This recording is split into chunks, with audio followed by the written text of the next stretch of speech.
안녕하세요. 미국 주식하는 인겐입니다. 오늘 미국장 한번 보겠습니다. 구독과 좋아요 부탁해요.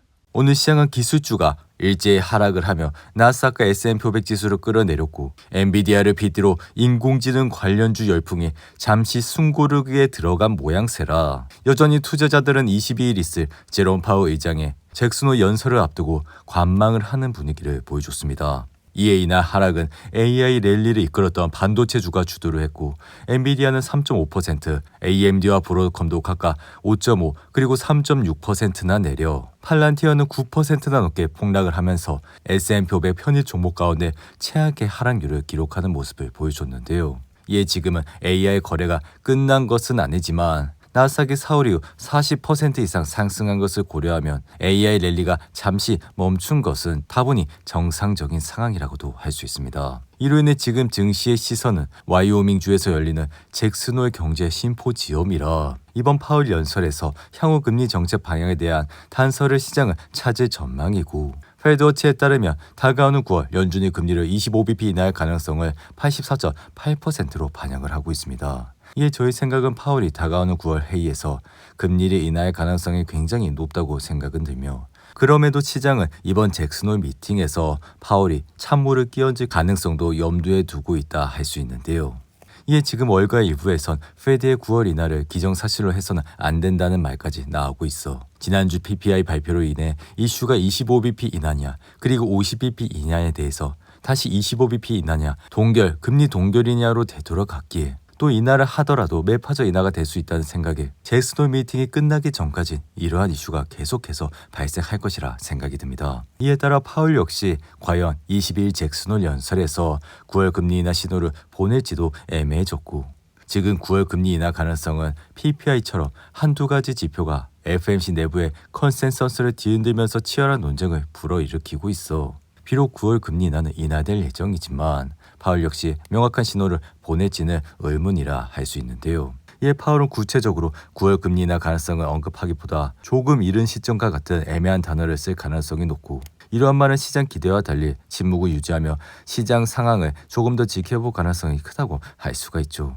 이에 현재 주식시장의 피어 앤 그리드 지수는 60까지 내려와 이날 기술주들이 많이 하락을 했음에도 불구하고 시장은 그렇게 공포 상태에 들어간 것은 아니라 볼 수 있으며 그러한 이유는 지금은 AI 기술주 그리고 빅테크들만 많이 내려가는 모습을 보였기에 사실 이날 다우존스는 플러스로 마감을 하면서 장중한 때 사상 최고치까지 올라가는 모습을 나타냈습니다. 이에 따라 지금 우리 구독자분들이 투자를 많이 하고 있는 주식들이 이날 많이 내려갔지만 시장은 아직 공포 수준까지 내려온 모습은 아니라 할 수 있으며 증시의 변동성을 나타내는 빅스 지수 역시 단순히 3%밖에 오르지 않아 지금은 15 수준으로 굉장히 평온한 모습까지 나타내고 있습니다. 이에 우리가 지난 4월에 겪은 증시는 빅스가 52까지 올라가며 시장에 큰 충격을 줬기에 현재 상황은 지난 4월과는 크게 괴리감이 있다고도 할 수 있는데요.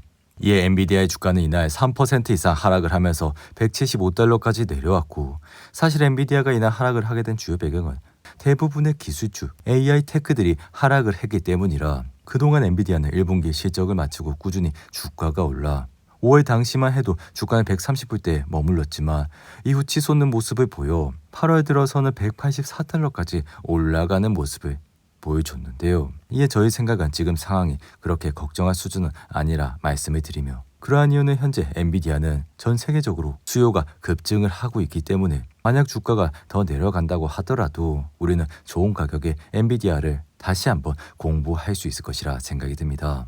여기에 지금 중국의 판매가 허용된 H20 칩보다 더 강력한 성능의 새로운 AI 칩셋도 개발을 하고 있어 B30A라는 이 새로운 칩은 엔비디아의 최신 아키텍처 블랙엘을 기반으로 결국 중국에 판매될 신규 칩은 고대형 메모리와 프로세스 간 빠른 데이터 전송을 위한 NV링크까지 탑재가 될 수 있어 이는 앞선 호퍼 아키텍처 기반 H20에도 적용된 기능이라 할 수 있는데요. 이로 인해 엔비디아는 결국 중국의 판매 그리고 매출을 올리기 위해 계속해서 신규 칩셋을 개발하고 있고 결국 지금의 제품은 미국과 중국의 승인을 받고 이러한 칩셋이 정당한 경로로 중국에 적용이 되기에 펀더멘탈 측면에서는 엔비디아를 전혀 걱정할 필요는 없다고 말씀해 드립니다. 그리고 지금 주가가 이날 많이 내려 지금 엔비디아 주식을 팔아야 될지 그리고 더 사야 될지 고민이 되겠지만 지금 트럼프가 중국에 판매되던 제품 매출의 15%를 미 정부에 납부하는 조건으로 수출을 허용했기에 엔비디아는 향후 중국의 제품 가격 인상과 생산 단가를 낮추기 위해 제조 공급망 업체에도 압박을 할 수 있다고도 생각이 드는데요. 이에 수출 통행세로 중국에 판매되는 제품의 가격을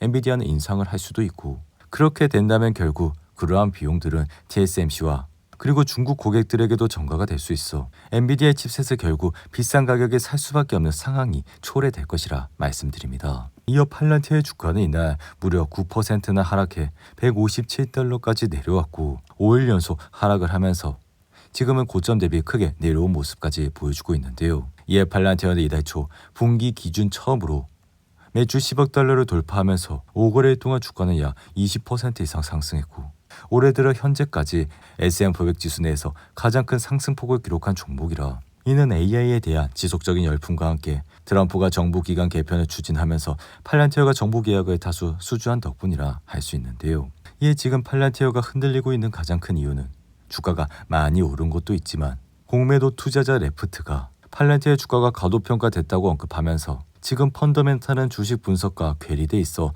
버블이 심하게 부풀려져 있다고 주장을 했기 때문이라 할 수 있습니다. 이에 지금 그는 팔란티어의 밸류에이션이 아무리 탄탄하다고 하더라도 지금 주가는 납득하기 힘들다 밝혔고, 이에 레프트는 팔란티어의 주가가 40달러까지 떨어진다고 하더라도 여전히 주가는 비쌀 것이라 말했고, 여기에 마이크로소프트와 데이터 브릭스와 같은 다른 소프트웨어 기업들과도 경쟁에 직면해 있다고 밝혔는데요. 이에 팔란티어는 최근 RSI가 80을 넘으며 주가가 과매수 상태에 들어갔기에 심지어 이러한 상황에서 공매도 이슈까지 나와 꽤나 흔들리는 모습을 나타내고 있고, 올해 2월에도 주가는 큰 폭으로 올라 RSI가 80까지 올랐던 팔란티어는 그 이후 주가는 약 30% 가까이 하락을 하면서 꽤나 흔들린 모습까지 보여줬습니다. 하지만 우리는 이러한 상황도 이미 겪었고, 그리고 팔란티어가 여전히 펀더멘탈 측면에서 성장을 계속해서 보여주고 있기 때문에 어제 영상에서도 말씀을 드렸듯이 지금 들어가시는 분들은 철저하게 분할로 투자를 해야 된다고 말씀을 드렸고,